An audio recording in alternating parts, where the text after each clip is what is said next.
Mga Pinay, sa magandang oras sa lahat at welcome po sa aking channel. Ito po, magandang pag-usapan po, ano? Ito hong question mga kabida, no? Na palitan na itong si Yusek Claire Castro, ano? Yung tagapagsalita po, ano, ng Pangulo dyan po sa Malacanang. Dahil daw, malambot, soft-boiled egg, yung kanya hong estilo, ano? At parang hindi na po interesting mga kabida. Kaya nga may suggestion na dapat palitan na raw at yung ipapalit, dapat yung lalaki at malakas ang boses, ano? At mahilig mang insulto. Okay. At ang tinutukoy po dito, ito hong si Larry Gadon, mga kabida, baka daw magiging effective na press officer daw ito, ano, ni Pangulong Ferdinand Bongbong Marcos. Okay, babasahin ko po mga kabida, no? Ito hong satirical na post ni Monsing Lumandas. Although satirical po ito, pero may bahid katotohanan po ito, ano? May posibilidad po ito mga kabida, ano? Kasi unang-una po, para po sa akin, si Claire ay hindi ho effective na press officer po, ano, ng palasyo po ng Malacanang. Mga sagot po niyan, parang hindi po, kumbaga, worth informing, ano, worth listening, mga kabida. Okay? Ito hong mga sagot po ni Claire Castro.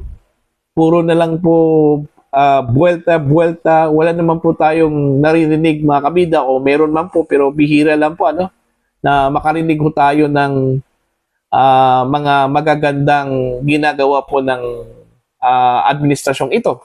Puro na lang po batikos, puro na lang po buwelta, mga kabida.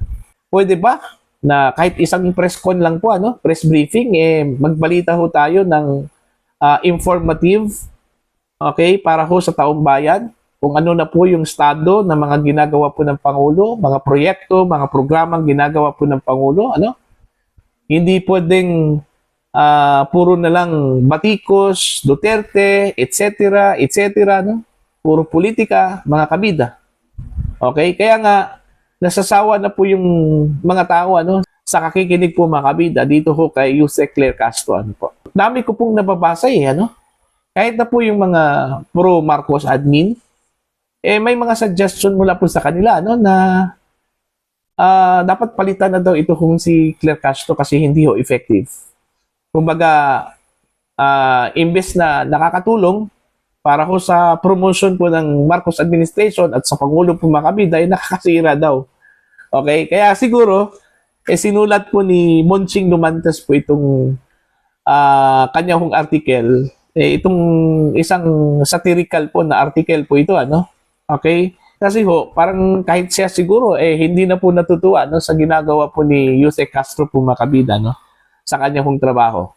Okay? Eto, babasahin ko lang po, ano, ito hong post po ni Monsing Lumandas. Actually, one day ago po ito mga kabida. Ang title po ng kanyang article po, Goodbye Claire, Hello Gadon. Okay?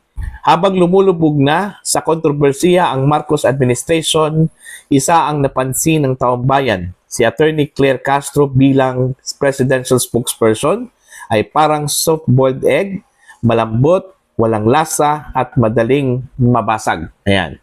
Kaya kailangan na ng bagong tagapagsalita si Presidente Bongbong Marcos, at hindi lang basta tagapagsalita o spokesperson, kailangan ng lalaki, malakas ang boses, disbarred, at marunong mang-insulto habang sumisigaw. Itong description na ito, lahat dito, para ho kay Larry Gadon, ano, mga kabida. Actually, mas effective pa itong si Gadon. Kasi parang ano parang hindi ho malamya, no?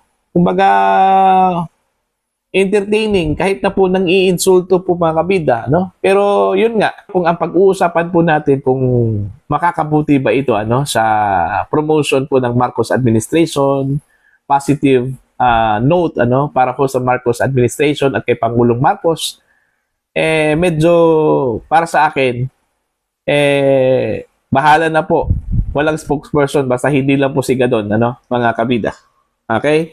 Edo, patuloy po tayo, ano. Sa panahon ngayon, hindi sapat ang kalmadong boses at corny na pananalita. Kailangan ng rambulan level energy. Imagine mo ang press con, di ba? Meron po siyang ano dito, parang dialogue po mga kabida. Ano? Hindi ko na lang po babasahin. Ito na lang po. At sa totoo lang, sa panahon ng sunod-sunod na sablay, kailangan ng tagapagsalita na hindi lang sumasagot, sumasagasa. Kaya please lang, para sa ikabubuti ng lahat, palitan na si Claire, ipasok na si Gadon. Kung lulubog din lang, lumulubog na tayong may ingay. Ayan. Ito yung post po ni Munching Lumantas. Meron pang disclaimer po siya dito, ano? Ang artikulong ito ay isang likhang satira, ano? Anumang pagkakahalintulad sa totoong tao, pahayag o pangyayari, bagamat minsan ay sinadya, ay para sa layunin ng katatawanan at komentaryong pampolitika. Hindi ito sumasalamin sa opisyal na posisyon ng alinmang institusyon o personalidad na nabanggit. Ang mambabasa ay hinihikayat na gumamit ng sentido komon at sense of humor. Ayun. Kaya nga, sabi ko po kanina, kahit na po satirical po ito, ano, mga kabida, pero may, ano to, may bahid potential, may bahid posibilidad, ano, mga kabida. At may bahid katotohanan. Kasi yun nga, yung sinabi ko po kanina, no? Kung ako yung tatanungin ho ninyo patungkol ho sa performance ho ni Claire Castro, para sa akin, hindi ho siya pumasa sa akin. Okay? Imbis na nakakatulong po sa gobyerno o sa Pangulo, mas lalo hong lumubog yung barko na sinasakyan po ng Pangulo. Ano? Dahil hindi ho maganda yung messaging, mga kabida. Para lang sa akin, ano? Kumbaga, puro na lang ang naririnig mo sa kanya, puro na lang atake, batiko sa mga Duterte, ano? Wala hong instance po na puro mga good vibes, magaganda, lahat. Walang halong atake sa isang setting po ng press briefing dyan po sa Malacanang, mga kabida. Ayon sa akin pong pagkakalam, at kasi nanonood din ako ano, mga kabida. Hindi ho siya katulad dun ho sa mga spokespersons in the past, ano, na parang ano talaga, yung level ng information, pagiging informative, andun, di ba? Yun yung problema.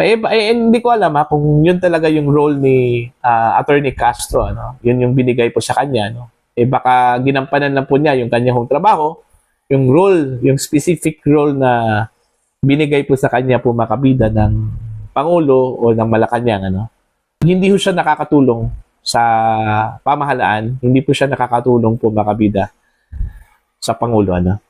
Para naman po kay Secretary Gadon, ano, kung siya yung ipapalit, para po sa akin, hindi ho siya magandang idea. Kaya ng sinabi po ni Monching Lumantas dun sa kanyang article, mga kabidan, mahilig po mang-insulto, no? Ito kung si Gadon. At hindi po ito nababagay para sa isang spokesperson.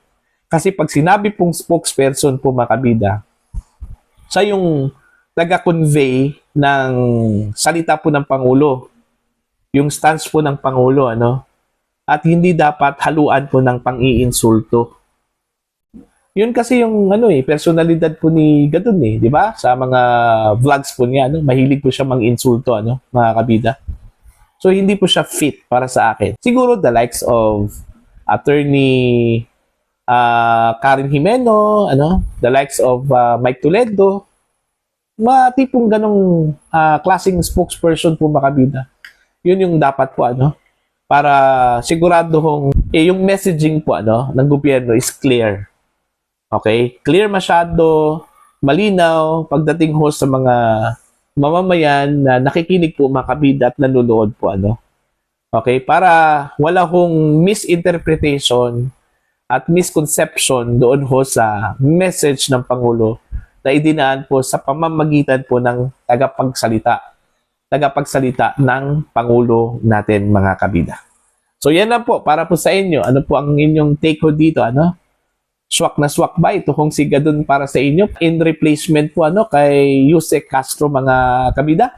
Please comment down sa mga hindi pa po subscriber sa akin channel. Please subscribe, just click the subscribe button, click the notification bell, click all para updated po kayo sa aking mga uploads. Maraming salamat po sa inyo lahat mga kabida.